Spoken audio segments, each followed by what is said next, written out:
Сэдв 6-ны нэр бол баян амьдрал. Амар гоё нэртэй байна. Баян амьдрал. Нэр нь таалагдж байгаа юм байна уу? Эсрэгээр тийм байл яг нь ядуу амьдрал. Баян амьдрал.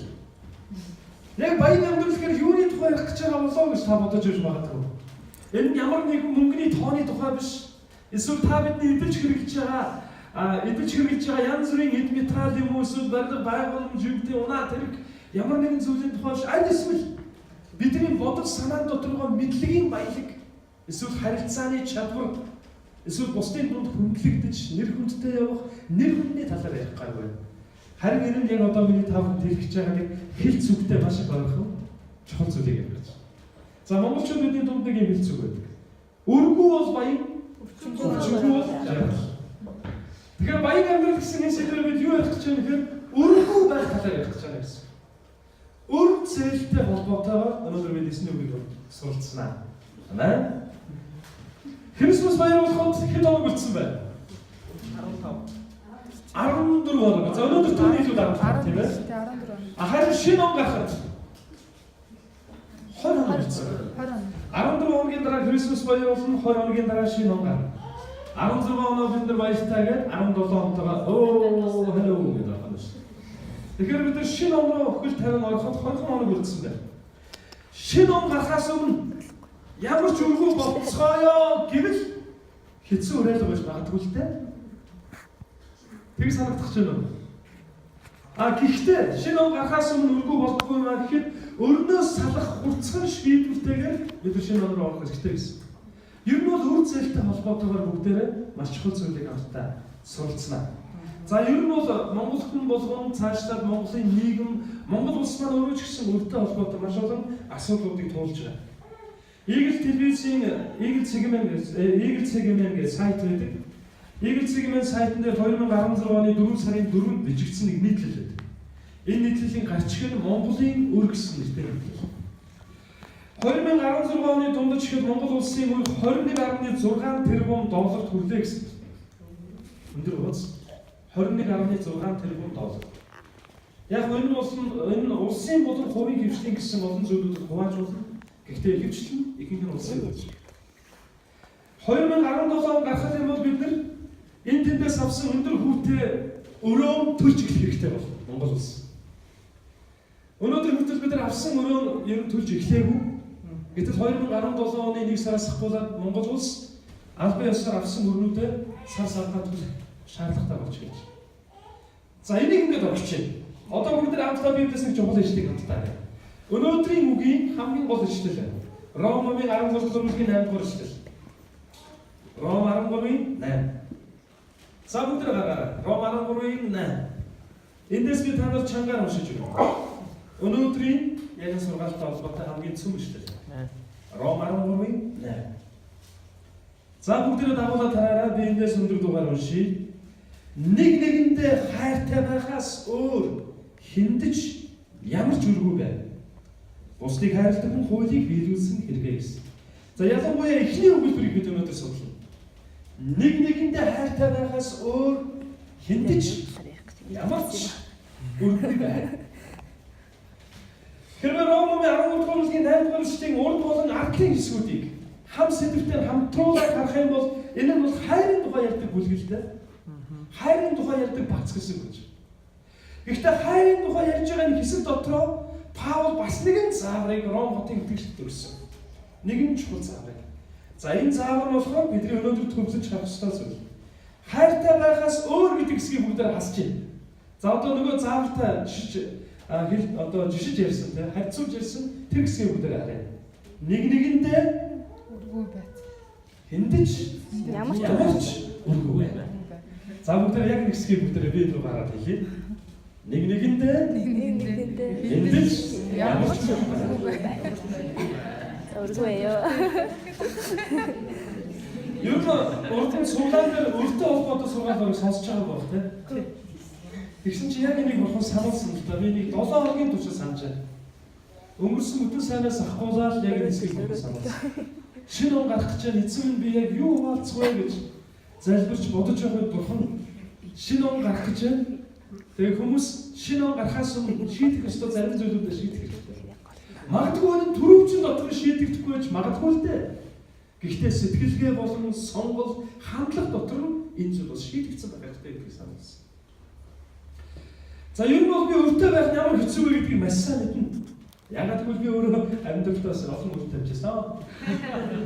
Тэр нь үр тавихгүй болохгүй хийх нөхцөл байдал би бас нэг шууд орж ирсэн. Ер нь бол хэцүү тийм ээ. Ер нь хүнээс мөнгө зээлж үзээгүй юм байна уу? Үзсэн юм байна уу гэж асуулт ер нь тийм санаа асуусан. Үзээгүй юм байна уу? Ерөөсөө төрсөн цагаас авахулаад хүн өгтлээ гэдэг хангалттай мөнгөтэй. Тийм үү? За үүнийг хэлэхэд хүн болгон янз янзын байдлаас болоод үр тавихаас өөр аргагүй нөхцөлд нэг шууд ордог. Харин үр тавих юм бол амьдрал маш олон асуудал мэдээж ирдэг. За тэрийг нэг үсгэнд тооцох юм бол цаг үлдэхгүй байна. Гэхдээ би нэг түүх танарт ярьж байна. Нэг удаа надад маш их хэрэгцээ гарсан. Тэгээ нөгөө хэрэгцээнээс болоод би нэг дотны хүн дээр очсон. Очоод юу гэж хэлсэнгээр би яг тэдэн сарын тэдэн гэхэд би буцаага танд өгчнөө. Та надад тэдэн төгрөг зээлж гэж. Тэгсэн чинь нөгөө маань айгүй бодсноо чи маргааш ирээ. Амар найдлах тавьсан. За яста маргааш айгүй надад өгөх баха. Тэгээ яваад очсон. Тэгсэн чинь уулзаад хэлж байгаа. Уучлаарай өгье. Чиний яг надаас асуусан хэмжээтэй санхүү би чамд зээлж чадахгүй. Тэр гол надад сонирсон санагдсан. Оо за тэгвэл маргааш саргаас гэж юу яриад байгаа. Зүйл хэлчихгүй дээ. Амар сонирхол. Тэгсэн чинь үргэлжлэн их гоё юм байсан. Би чамд зээлэхгүй. Чамд би ийм хэмжээтэй мөнгө зээлж чадахгүй. Харин би чамд зүгээр өгье. Тэнгэр нураад ороод өгөлтэй юм байна. Үнээр гайхалтай. Тэр нөгөө маань харин ард нэг чухал байсан. Өрнөөс болоод, зээлээс болоод маш олон харилцаа өгч байгаа байсан. Энэ мөнгийг би чамд зүгээр өгч байгаа би чамайг алдмааргүй байна. Мөнгнөөс болоод би төрийн бүр ямар нэгэн харилцаа гарах үед яа энэ бас аюу гоё юм. Намайг алдмааргүй шүү. Гэхдээ бас нөгөө чинь намайг ганцхан гэвэл дээ. Ер нь мөнгө зээлэхээр хүн мөнгө алддаг эсвэл харилцааг алддаг юм байна. Зүгээр чам хэлж чинь. Гэхдээ дандаа юм хүн таарад байдаг үл жоох юм байна. Мөнгө зээлмээр бол очиод асуугаад би сам дэлгэлээ өвөө баярлалаа. Дахиад нэр очиод суудаа баярлалаа. Гэхдээ энэ зүйлээс би нэг зүйл сурсан. Санхүү мөнгөтэй холбоотой асуудал нь бидний харилцааг үгүй хийдэг. Бид нар хэн нэгэндээс мөнгө зээлэх юм уу, хэн нэгэнд мөнгө зээлүүлэх үед аль эсвэл мөнгө алддаг, аль эсвэл харилцаа алддаг. Тэгэхээр үр зээл нь бидний харилцаанд маш том ан цаныг үүсгэдэг зүйл байна. Бас үр зээлээс болоод бид нар маш их сэтгэлийн дарамт барьцаанд ордог. Ер нь өртөө хүн өөрөөхд нь зээлдүүлсэн хүнтэй таарах юм бол ер нь бас их сонирхолтой тийм. Ялангуяа хугацаанд төрцөө таарах. Заримдаа яг ийм хөвгөлтэй юмуд болж байна шүү дээ. Таараад хөө сайн би ихнийх нь өрөөсөн байна. Тийм азар. 2007 онд би нэг барьцаанд орчихсон сандгийн. Хамгийн зарим сонсч байсан баг. Эхнэр маань би нөгөөд эмнэлэгт хэвтсэн, эмчлүүлсэн. Баггүй хэмжээний мөнгө гарсан. Гэхдээ эмнэлэгт хэвтгэхийн өмнө нэг дотны ах эгч хоёр маань юу хэлсэн гэвэл та хоёр манай эмнэлэгт тэр хоёр л нэг эмнэлэгтэй байхгүй байсан. Гэхдээ манай эхнэрийн өвдсөн тэр чиглэл юм биш өөр чиглэл юм. Тэгэхээр та хоёр манай эмнэлгийн төлөө залбир, орлого их авахын төлөө залбир. Харин бид хоёр эхнэрийн эмчилгээг даана. Хэвтүүлж ирлээ. Тэгээ бид өөр нэг гайгүй эмнэлэгт хэвтүүллээ. Бас өдрийн овоо хэдэн төгрөгийн ор хоолны мөнгөтэй, эмчилгээний мөнгөтэй. Ер нь ойролцоогоор бараг 300 гаруй тийм. Бараг 400 гаруй, бараг 400 гаруй төгрөгийн зардалтай эмчилгээ хийсэн. За тэгсэн чинь бид өөр яг залбирсан л да. Тэгээд үнэлэгт нь орлого орсон юм үгүй сайн мэдэхгүй. Ямар ч байсан нэг ах хоёр маань алхалцсан. Өгдөггүй шүү дээ үг. Тэгээд эмнэлгээс гаргасан чинь бид мөнгө өгдөг. Тэгээд эхнэр маань барьцаанд орсон. Эмчилгээ гаргадаггүй ямар тэгээд эмчилгээ уцтаа зогтолтой. Тэгсэн мөртөө өдөр бол ор хоолны мөнгө нэмэгдэл хэлдэг. Өдөр болгон 30 мянгаар нэмэгдэл хэлсэн. Тэгээд яг тэр үед бид тэрнээс болоод айгүй эвгүй байдалд орсон. Эмнэлэг хэвтээд байдаг. Тэгсэн мөртөө төлбөрөөдөл чаддаггүй. Хэрвээ цаашаа дахиад 10 хоног гитэх юм бол мөнгө маань 6-700 мянга болчихно. За 30 хоног буюу сар гिवчих юм бол сая гараа явчихна. Тэгээд төлж чадахгүй бол эмнэлэгтэй амьдрал өрөнд орох юм шүү. Яг ингэж барьцаанд орох нь хэрэгцээ. А гэтэл үр тайван гэдэг бол заримдаа яг л энэ адилхан барьцаанд байна. Яг учраас олдоггүй хүнээс өөдөдөг. Тэгээд нөгөө хүнтэй таарах нь нөгөө хүнтэй ингээд ямар нэгэн байдлаар яг өөдөөс будамж яаж их юм бол гэс ингээд яг л урд уртасаа таарах юм бол өгөх гэдэг. Тэгэхээр үр зээлээс болоод бид сэтгэлийн амар тайвангүй болж сэтгэлийн барьцаанд ордог. Тэгээд өрнөөс болж бид нар бас хараа зорилго төлөвлөгөө хүсэл мөрөөдөл хөтөл алддаг. Нэг Америк пастортаа би бас хуваалцаад ярьж байхад надад нэг сонирхолтой зүйл байсан. Зээлийн картыг Америкчууд хэрэглэдэг болсон цагаас эхлээд Америк одоо чуулгануудын илгээл саармагчиж гэлсэн гэж. Хүмүүс 10 жил, 15 жилийнхэн цалин урчилж аваад идчихдэг зээлийн карт. $30,000, $40,000, $100,000 зээлийн карт эзэмшиж. Тэгээд цалин авангууд нь тэрнээс 50-60% зээлийн карт нь автоматар сорно. Ажилгүй болсон ч өөртөө тэгээд явчих. Тийм учраас хүмүүс хүсэл мөрөөдлийнхөө төлөө хөрөнгө оруулалт хийж тэр бидгээд бурхнаас авсан хараа зорилгын төлөө сайн мэдээ сонсоогүй байгаа үндэстэн рүү явдаг байсан Америкчууд зээлийн картаас болоод өрийн дарамтнаас болоод илгээлтийн хараагаа алдсан гэж тэр пастор хуалцж байсан. Тэгэхээр үр зээл нь хүртэл бурханд үйлчлэх бидэнд ингэж саад болдог. Бурханы алдрын төлөө амьдрах хүсэл тэмүүлэл эрмэлзлийг мань ухааж хүсэл мөрөөдөл төвлөрлийг мань саармагч болдог. За ингээд ирэх юм бол үр зээлтэй холбоотой маш олон сөрөг зүйлүүд бас бидний амьдралд байх нь гэсэн. Үр зээлээс болоод бид харилцаагаа алддаг, үр зээлээс болоод бид сэтгэлийн амар тайвнаа алддаг, үр зээлээс болоод тэр бидгийг бурханд үйлчлэх хараа алддаг байна. За тэгвэл бид яах вэ? Хэрхэн өөр гэдэг энэ зүйлийг шийдэх вэ? Ром 13:8 дугаар эшлэлээр бүгд эргээд авчих. Ром 13:8 дугаар эшлэлийг дахиад харах юм бол эхний хоёр үгний чухал нэг нэгэндээ гэсэн үг.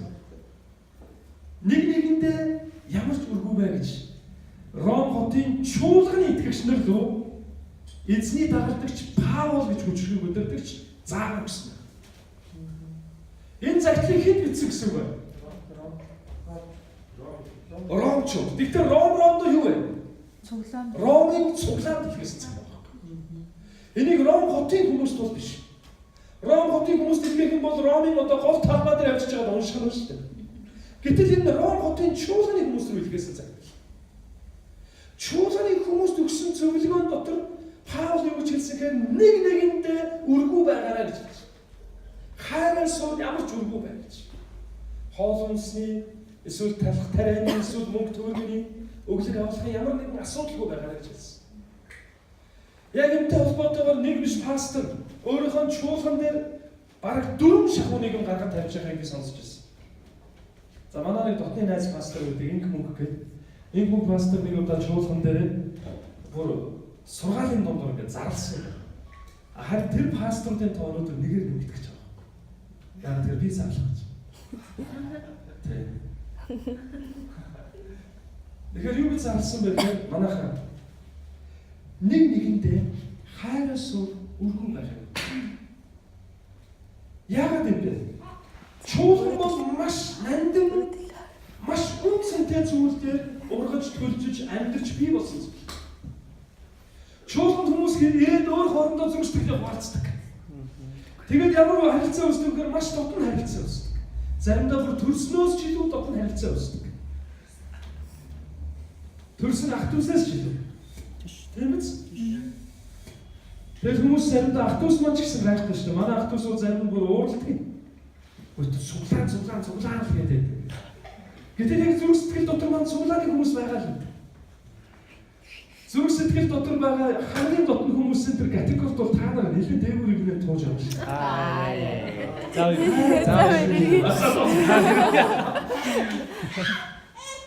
Мөн чуулган дотор хүмүүсийн юм маш хүчтэй итгэцэл бий болдог.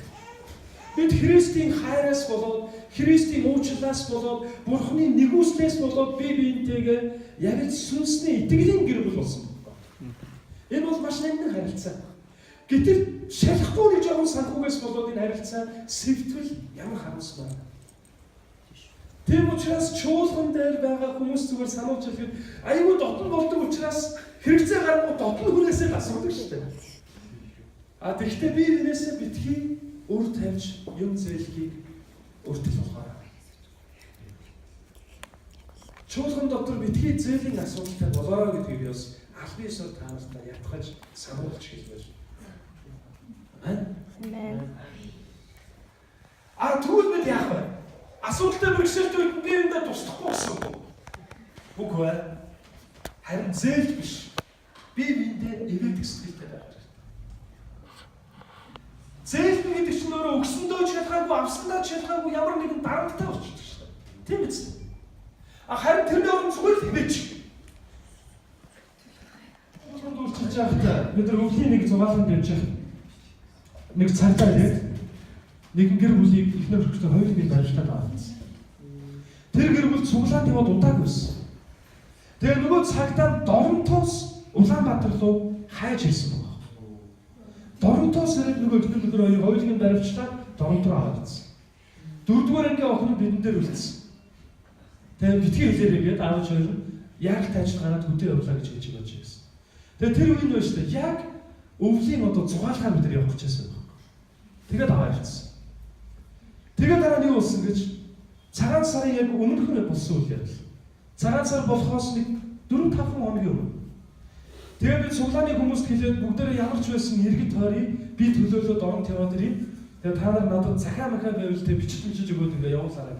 Цуглааны хүмүүс захаа бичиж өгсөн, ихнэрт нь нөхөрт нь тэгээд бага хэмжээний санхүү ингээд бид нар цуглуулад бэлдсэн. Тэгээд би эндээс Доронт руу явах автобусын цугаад Доронтороо 2 тор дүүрээ магаад цуглааны хүмүүсийн бичсэн захаад нөхрийнхээ тусад нь эхнэрийнхээ тусад нь торонд нь хийгээд тэгээд нөгөө юу орсон. Хорж байсан тэр камер руу орсон. Эхнэрийн нэг өрөө, нөхрийн нэг өрөө төрж. Тэгээд яг буу юм болж уулзах хэрэгэлтийн бичиг олж авсан. Яг нөгөө цагаан сар болох гэж байгаа учраас цагаан сар болохоос бараг 7 хоногийн өмнө ингээд хаадгийн байл та ямар ч хэрэгэлт оруулах. Тэгээ цагаан сарын өдрүүд ингээд нийлээ бараг 2-7 хоногийн турш хэрэгэлт оруулдаг. Тэгээд залхингийн хэрэгтэйгээд нөгөө юу цагдаа нас надад мэдгдсэн л дээ. Ийм хэрэгээр ингээд бид нар авсан, барьж авсан, баримжсан, авцарсан харж байна. Тэгээд би нөгөө тортой минь бариад эхлээд нөхрийнхэн камер руу орсон. Тэгсэн чинь нөхөр нь хараад эхлээд итгэв юу вэ бүр гайхсан Улаанбаатараас Доронт руу ирж байгаа шүү дээ. Эргэлт ирлээ гэж орсон. Тэгээд тортой минь өглөө, захаагийн өглөө нөхөр нь захааг уншаад уйлсан. Тэгээд бид хамтдаа залбирсан. Тэгээд би залбирч байхдаа Бурханаас асуусан би юу гэж хэлэх вэ? Тэсэрэ гэж хэлэх юм уу, урамтай байгаараа гэж хэлэх юм уу, хүчтэй байгаараа гэж хэлэх юм уу? Аль алиг нь надад дутхгүй санагдсан. Харин Бурханаас залбираад яг тэр ахтай хамт залбирч байхад Бурхан нэг зүйл сануулсан байна. Тэгээд би нөгөө зүйлийг хэлсэн. За ахаа. Та нэгэнд буруу юм хийсэн байна. Та бусдаас авсан мөнгөө өгөхгүй явсараа ийм асуудал орсон. Авсан нь үнэн, та үрчгсэн нь үнэн. Тэгээд нөгөө хүмүүс үн цэнтэй зүйлээ алдсан учраас зүрхсэтгэл нь хоосрол, амьдралд нь гачигдал, тэгээд бас үзэн ядалтаар дүүрсэн байгаа. Тийм болохоор та Бурханы нэгүслийг гун залбир. Тэр хүмүүсийн хоосорсон, цөхөрсөн, ууралсан, үзэн ядсан зүрхсэтгэлийг та зөөлөж өгөөч гэж Бурханаас гуй.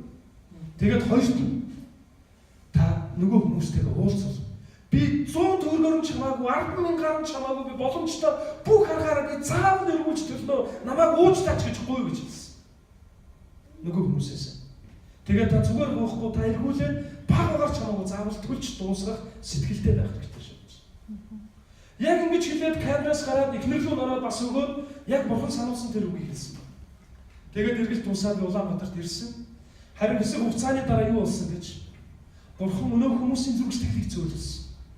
Түгээрч болохгүй өнөө хүмүүсээс гуйсан. Би эргүүлээд цаавал төлнө. Төлж чадхааргүй их мөнгө л дөө гэхдээ би яг энийг би бүр төлөхийн төлөө амьдрнаа гэж гуйсан. Намайг уучлал та гэж. Харин өнөө хүмүүс нь өргөлөөр цааж авсан. Гайхал. Тэгээд нөгөө ах маань сар болгон 30,000, 50,000, 100,000 гарч хамаагүй боломжтой бүх аргаараа өрөө шилжүүлж хэлсэн. Тэр цагаас эхлээд. Харин одоо юу болсон гэж нөгөө хүмүүс нь өрийг нь цайруулсан. Энэ сэтгэлийг гараад сар болгон 100,000 гарч хамаагүй бараг 50-60 сая төгрөг өгөх. Тэгээд дээр нь өнөөх ах маань одоо 2 өрөө хөөрхөн байртай болсон. Тэ хөөрхөн барьж байна. Би ингээ баярлаад байгаа юм чинь бүр оюутны байранд амьдардаг байсан. Би хоёр нэг шууд гэртээ очиж байсан тэ. Оюутны байранд амьдардаг байсан. 2 одоо 3 хүүхэдтэй.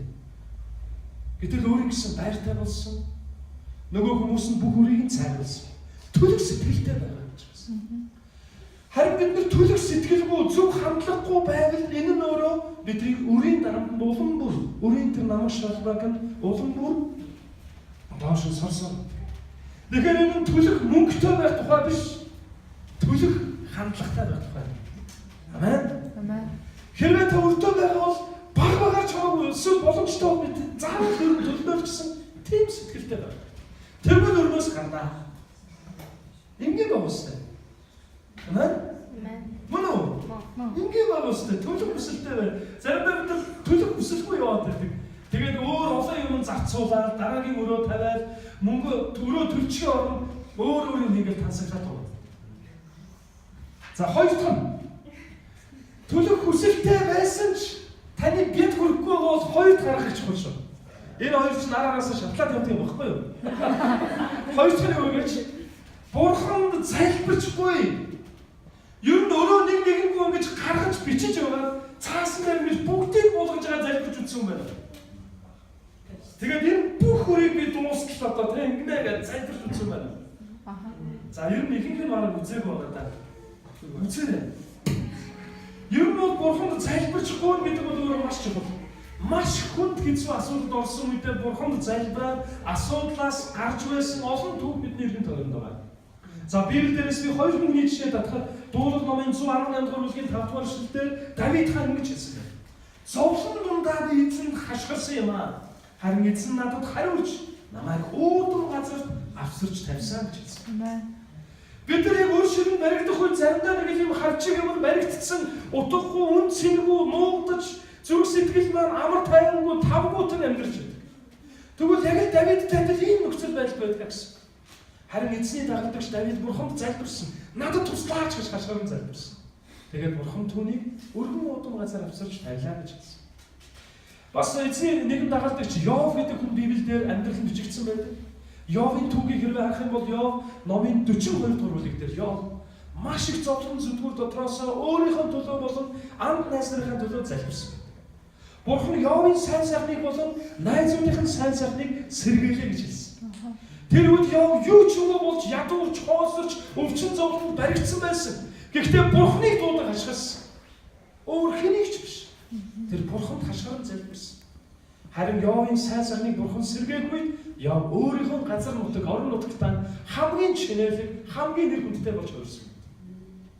Ах дүүс бид амьд хүчрхэг асуудлыг баяр хөөр болгож, зовлон нулимсыг инээд баяр хөөр болгож, ялалт болгон өөрчилдөг тийм агуу Бурханд найддаг хүмүүс. Амен. Бид залбирах хэрэгтэй. Хэрвээ өөр тавиагүй хүмүүс байгаа бол та үнэхээр сайхан амьдарч байна. Гэхдээ өөр тавихаас өөр аргагүй нөхцөл байдал ирэхгүй хэн нэгний хаалгыг догшгож битгий гүгээрэй. Харин Бурханы ерөөлийг догш. Бурханы тусламжийг догш. Бурхан танд үнэхээр хариулж Бурхан таныг ерөөл гэдэгт итгэлтэй байна. Итгэлтэйгээр Бурхан залбир. Хэрвээ өртөө байгаа бол яг одоо ч гэсэн Бурханаас гуй. Бурхан минь бүх өрөөнд төлж дуусгах надад туслаач. Мэргэн ухаан өгөөч, санхүүгийн боломж өгөөч гэж байна.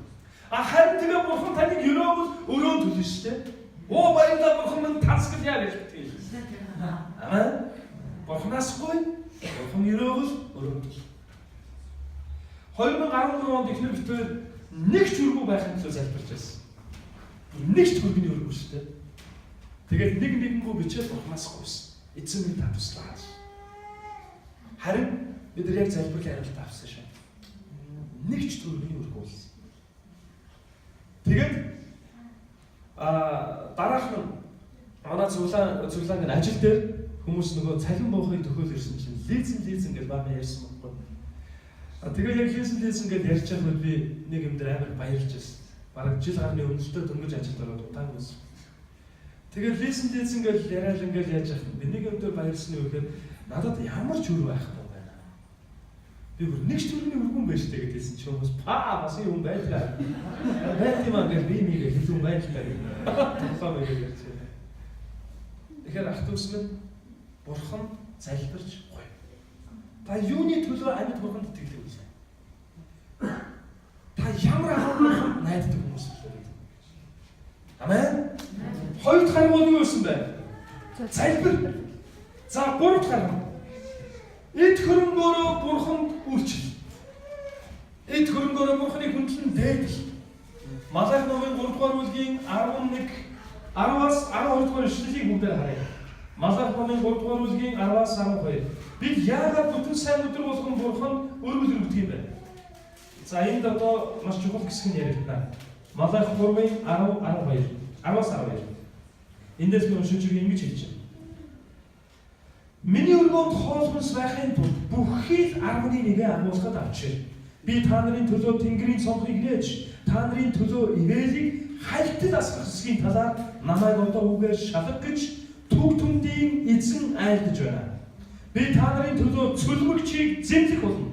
Тэгвэл тэр газрын үр жимсийг устгахгүй. Талбай дах усан үлбий мод чин жимснүүдээ унгахгүй байх юмаа гэж түмэн цэргийн эзэн айлдаж байна. Та нар баяр хөөртэй нутаг болох учраас бүх үндэстнүүд та нарыг хөрөөгцөн гэж дуудах болно хэмээн түмэн цэргийн эзэн айлдаж байна гэсэн. Амен.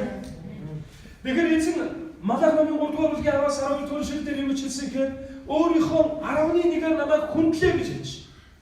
Миний өргөнд авцраад өрг гэж хэлж. Харин үүний хариуд би та нарыг яаж өрөөгийг та нар шалгаж үзээрэй гэж хэлсэн. Өнөөдрийн хүртэл би 16 жил чуулганд явахдаа бурханд өргөөд дараа нь бурхны хэрүүл амьдрал дээр маань асрахыг би дандаа амсаж байна. Одоогоос бараг 4 жилийн өмнөх цаа болгоныхоо орлогыг сарынхаа зарлагыг харах юм бол яг одоо манай гэр бүлийн зарлагаас 3 дахин бага байдаг. Тэгэхдээ гэр бүлийн маань зарлага өссөн, бидний амьдралгаа арай өөр болсон ч гэсэн бурхан сар болгон хэрэгтэй санхүүг хангасан. Бурхан үнэхээр миний ажлыг өрөөж байгааг би мэдэрдэг. Би яг энэ цааныг өрөөж байгааг мэдрээд байдаг байна. Үнэхээр би өрөөж байгааг. Ямар нэгэн зүйл би хийгээд авсан цалингийнхаа 11-ээр бурханы хүндэлсний дараа миний хийж байгаа ажил хүртэл өрөөгдөд байгааг мэдрээд байдаг. Үнэхээр амжилттай болоод байгааг мэдрээд байдаг. Бараг 3 жилийн өмнө би санаанд явж байгаа нэг газар лекц үзсэн шин. Санаанд явж байгаа. Намайг нэг эцэг эхчүүдийн өдөрлөгт ирээрээгээд урьсан байхгүй. Нөгөө өдөрлөгт нь яваад атсан. Тэгээд өдөрлөгт сууж байлаа. 100 гаруй эцэг эхчүүд байна. Тэгээд сууж байсан чи юу болсон гэхээр нэг хүн гарч ирээ лекц уншлаа. Лекц уншиж дууссан гутаа нөгөө чинь орсон чинь араас нь нэг мэршил гарч ирээ.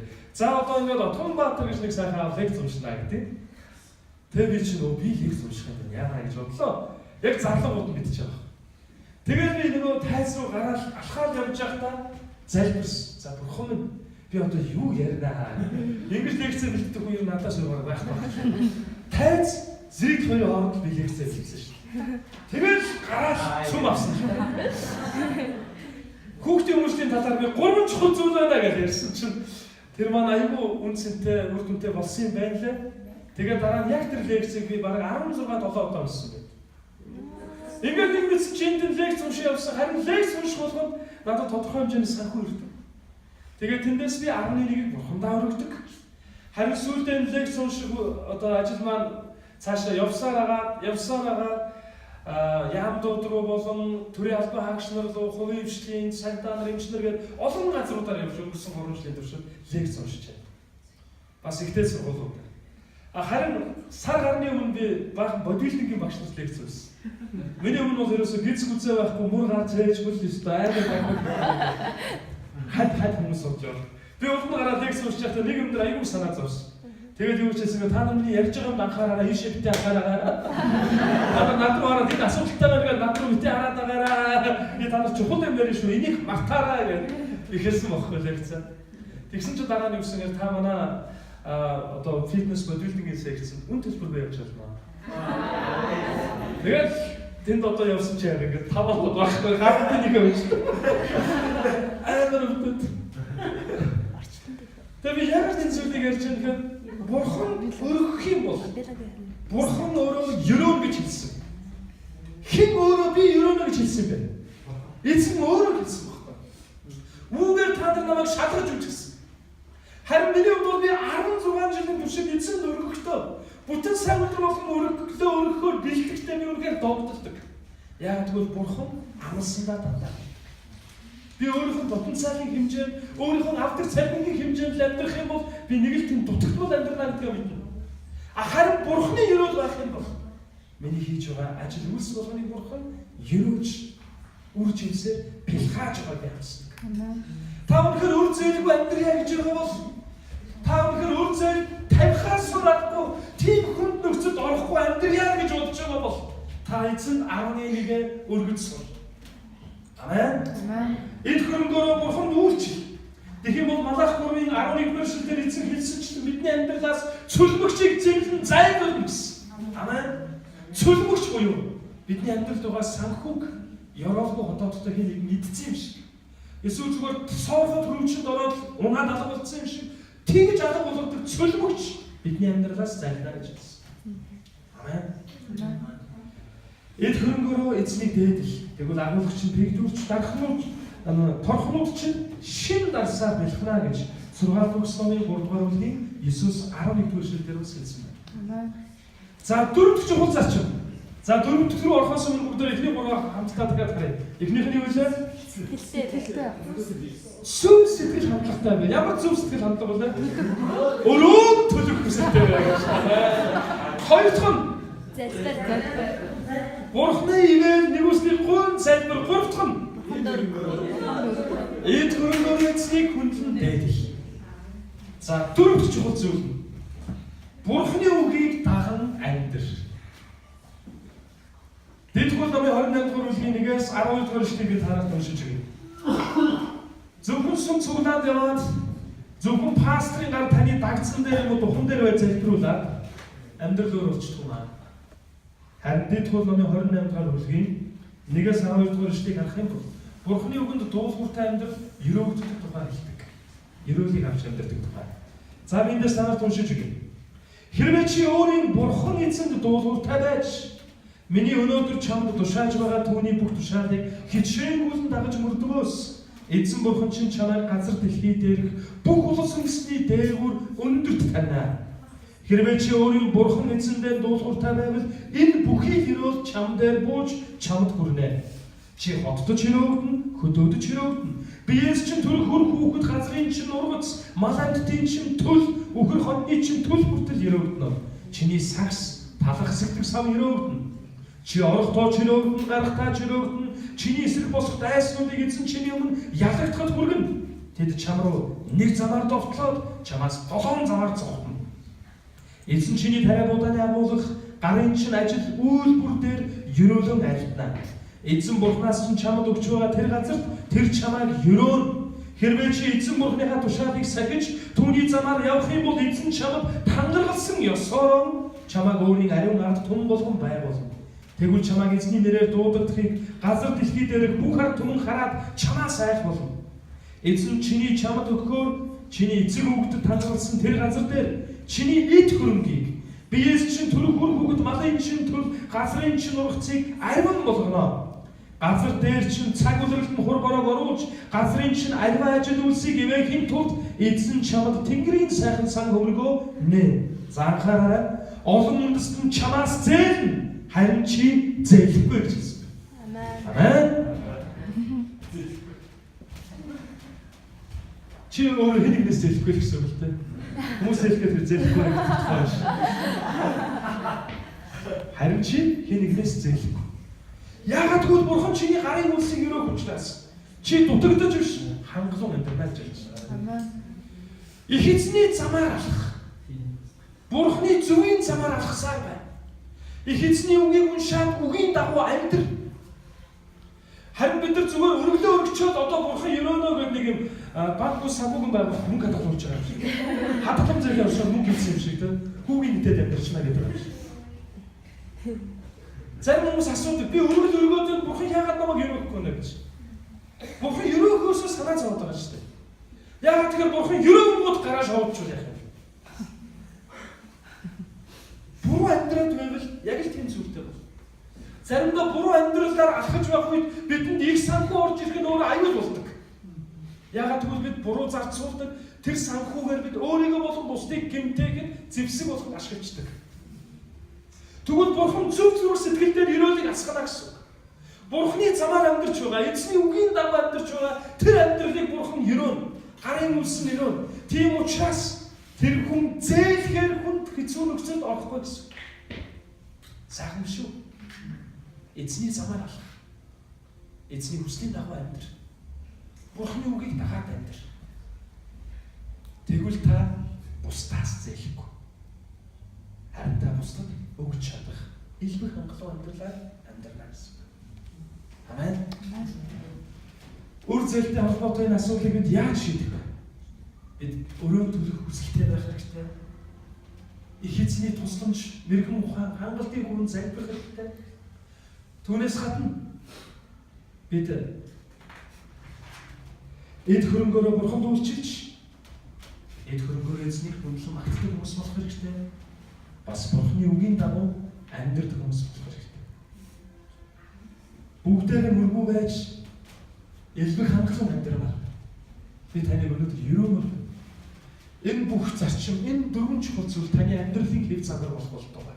Амен. Тэгээд та дүүргэгдэж, хангагдж, бэлхэж Бурханаар өрөөдөн амьдрах болтугай. Та өөртөө биш, харин бусдад өгөх элбэг хангалуун нэг болох болтугай. Амен. Бүгд хамтдаа эзний нэрээр залбирая.